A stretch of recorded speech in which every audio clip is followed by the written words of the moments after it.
السلام عليكم مشاهدي قناة باختصار نيوز.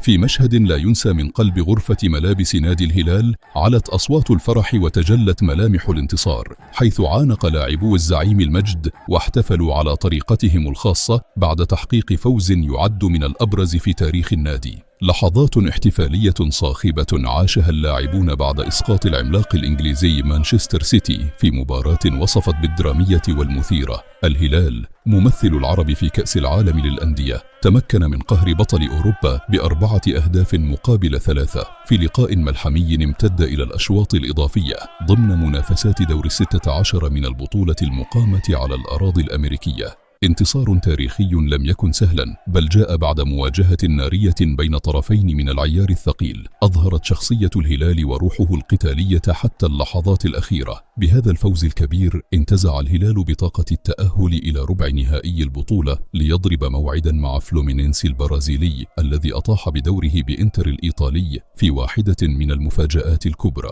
أما مانشستر سيتي فبات ثاني فريق أوروبي يغادر البطولة مبكرا لتستمر معها مسيرة الهلال كممثل وحيد للعرب في هذا العرس الكروي العالمي، حاملا معه آمال الجماهير وملهما كل من يؤمن بأن المستحيل ليس هلاليا.